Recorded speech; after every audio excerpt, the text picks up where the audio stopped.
पूनम की शादी काफी कम उम्र में एक बड़े बिजनेसमैन से हो गई थी, लेकिन शादी के कुछ ही साल बाद उनके कुछ दुश्मनों ने उन्हें गोली मार दी थी, जिसके बाद पूनम और कृतिका एकदम अकेले हो गए थे। पहले तो कृतिका किराए पर रहती थी, लेकिन पूनम के पति के मरने के बाद मकान मालिक उसे अच्छी नजर से नहीं देखता था, इसीलिए पूनम ने वो घर छोड़ दिया था। काफी भटकने के बाद दोनों माँ बेटी एक झोपड़पट्टी में रहने लगी। पूनम घर घर जाकर काम करती रही और अपना गुजारा करती रही। तभी एक दिन पूनम कहती है, कृतिका बेटा क्या कर रही हो तुम? आज मुझे काम से आने में बड़ी देर हो गई, तुमने खाना खा लिया? तभी कृतिका कहती है, हाँ माँ, मैंने सारा होमवर्क भी कर लिया है और खाना भी खा लिया है, और मैंने आपकी मदद करने के लिए सारे बर्तन भी धोकर रख दिए। तभी पूनम कहती है, क्या?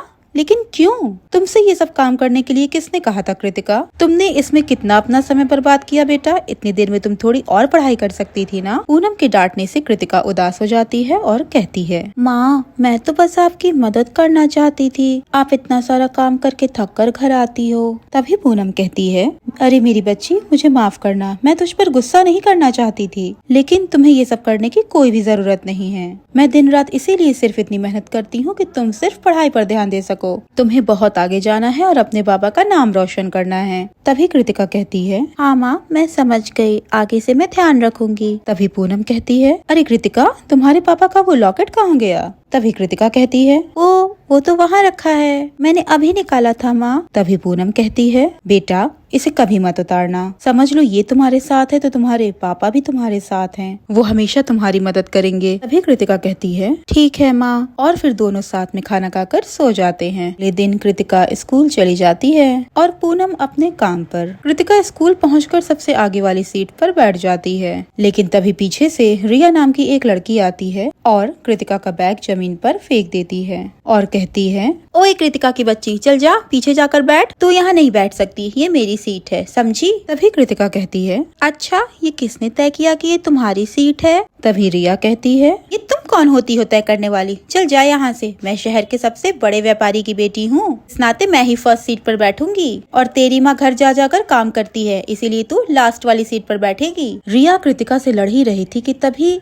क्लास की एक और लड़की काजल उनके पास आती है और रिया का साथ देने लगती है और कहती है, हाँ रिया, ठीक कह रही हो तुम, ये हमारे साथ में एक ही क्लास में पढ़ रही है, ये भला कम है क्या जो हम सब इसे सबसे आगे भी बिठाएं? तभी रिया कहती है, अच्छा, तो ऐसी बात है, तुम लोगों को शायद गलतफहमी हो गई है कि तुम लोगों ने मुझे इस स्कूल में दाखिला दे रखा है। मुझे इस स्कूल में अपनी पढ़ाई की वजह से स्कॉलरशिप मिली थी और मेरी माँ हर नियम से पूरी फीस भरती है, इसलिए मैं यहाँ पढ़ रही हूँ, और तो और मैं हर साल इस क्लास में फर्स्ट भी आती हूँ, तो उस हिसाब से तो मुझे हर रोज फर्स्ट सीट पर ही बैठना चाहिए, और तुम दोनों तो पास भी बहुत मुश्किल से होती हो। कृतिका का मुंह तोड़ जवाब सुनकर पूरी क्लास रिया और काजल पर हंसने लगी और दोनों अपने अपमान में जलकर राख हो गईं। लेकिन इससे पहले कि वो कुछ करती या कहती, टीचर क्लास में आ गई। तभी रिया कहती है, काजल, इस कृतिका की बच्ची ने पूरे क्लास के सामने हमारी बड़ी बेइज्जती की है, हम इसे ऐसे माफ नहीं करेंगे।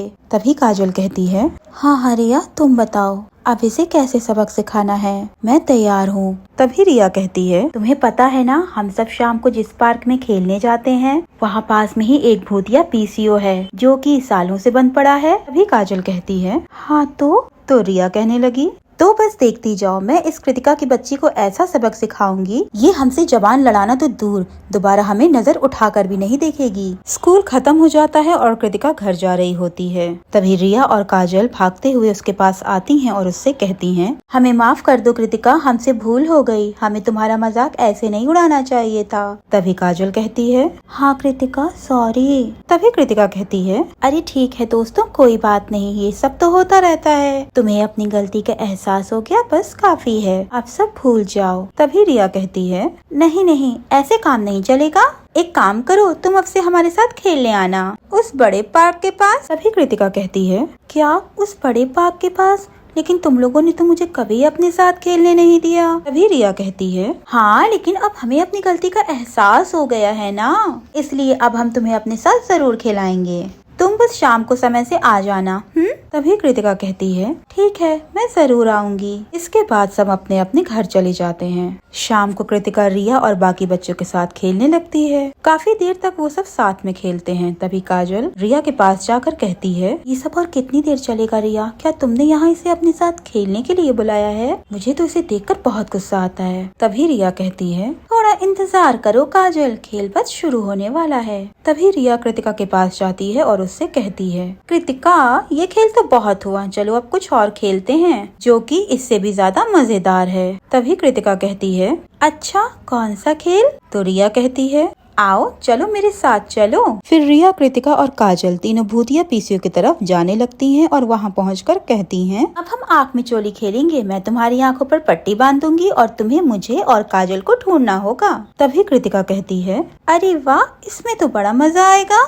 ठीक है। रिया कृतिका की आंखों में पट्टी बांध देती है और फिर जानबूझकर दोनों उसे पीसीओ की तरफ लेकर जाते हैं। काजल पीसीओ का दरवाजा खोल देती है और कृतिका गलती से उसके अंदर चली जाती है। रिया वापस से दरवाजा बंद कर देती है और कृतिका अपनी आंखों से पट्टी निकाल देती है और कहती है अरे ये क्या, ये तो वही भूतिया पीसीओ है जिसके बारे में कई तरह की अफवाह फैली है। तुम दोनों ने मुझे इसके अंदर आने क्यों दिया और ये दरवाजा बंद क्यों है? देखो देखो ये मजाक अच्छा नहीं है, मुझे बाहर निकालो, बाहर निकालो मुझे। तभी काजल कहती है बड़ी जबान चल रही थी ना तेरी क्लास में, अब यहाँ रुक, अब पीसीओ का भूत आता ही होगा, अब उसके साथ तू अच्छे से जबान चलाना। चलो कृतिका कल मिलते हैं, अगर तुम यहाँ से बचकर निकल पाई तो। तभी कृतिका कहती है क्या? नहीं नहीं, वापस आओ, निकालो मुझे यहाँ से। नहीं। रिया और काजल कृतिका को वहीं छोड़कर चली जाती हैं। धीरे धीरे अंधेरा हो रहा था और कृतिका को बहुत डर लग रहा था। उसने भूतिया पीसीओ के बारे में कई कहानियाँ सुनी थी। लोग कहते हैं कि पीसीओ के मालिक ने पीसीओ के अंदर ही अपनी जान दी थी और तब से उसकी आत्मा वहीं भटक रही है। तभी कृतिका कहती है मैं ये दरवाजा खोल भी नहीं पा रही हूँ और आसपास कोई नजर भी नहीं आ रहा है, अब क्या करूँ? अंधेरा हो रहा है, मुझे डर लग रहा है।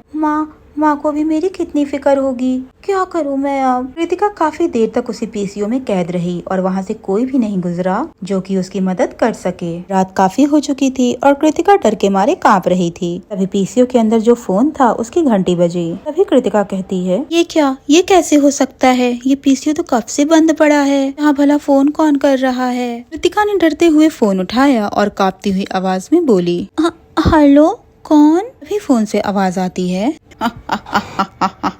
मैं भूतिया पीसीओ का खूंखार भूत बोल रहा हूँ। कृतिका भूत की आवाज सुनकर डर गई और उसके हाथ से फोन छूट गया। तभी कृतिका कहने लगी ये क्या, ये तो सच में भूत है, अब क्या होगा? कृतिका जोर जोर से चिल्लाने लगती है और पीसीओ का दरवाजा खोलने की बहुत कोशिश करती है। कोई है? बचाओ, मुझे बचाओ, निकालो यहाँ से मुझे, कोई मेरी मदद करो। हंसने की आवाज सुनकर कृतिका पीछे मुड़ती है और वहीं पीसीओ का भूत उसके सामने आ खड़ा होता है। तभी कृतिका कहती है तुम तो सच में एक भूत हो, नहीं नहीं नहीं, मुझे मत मारना प्लीज। तभी भूत कहता है ये तो सब कहते हैं मुझसे, और अगर मैं सबको नहीं मारूंगा और सब कुछ छोड़ दूंगा तो मेरा पेट कैसे भरेगा? तभी कृतिका कहती है क्या तुम मुझे खा जाओगे? इतना बोलकर कृतिका जोर जोर से रोने लगती है और कहती है मेरी माँ मेरा इंतजार कर रही होगी, उनका मेरे सिवा इस दुनिया में और कोई भी नहीं है, मेरे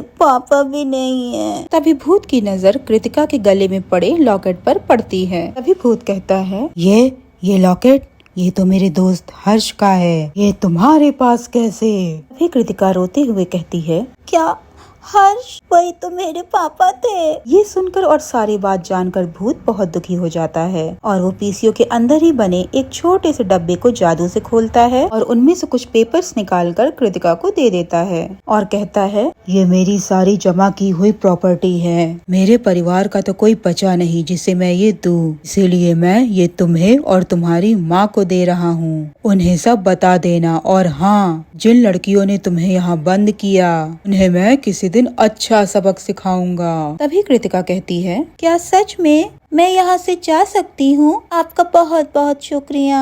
तभी भूत कहता है, हाँ, और मेरी प्रॉपर्टी तुम्हें देकर कम से कम मैं अपने जिगरी दोस्त का कर्ज चुका सकूंगा। वैसे भी ये पेपर्स यहाँ कब से पड़े थे, शायद इन्हें अपने सही हकदार की तलाश थी। इतना बोलते हुए भूत पीसीओ का दरवाजा खोल देता है और कृतिका दौड़ते हुए घर चली जाती है। घर पहुंचकर वो माँ को सारी बात बताती है, जिसे सुनकर पूनम को भी बहुत अच्छा लगता है। पर अगले दिन सबसे पहले ही पूनम स्कूल जाकर रिया और काजल की शिकायत कर देती है, जिस वजह से उन्हें बहुत डांट पड़ती है और फिर पूनम और कृतिका खुशी खुशी रहने लगते हैं।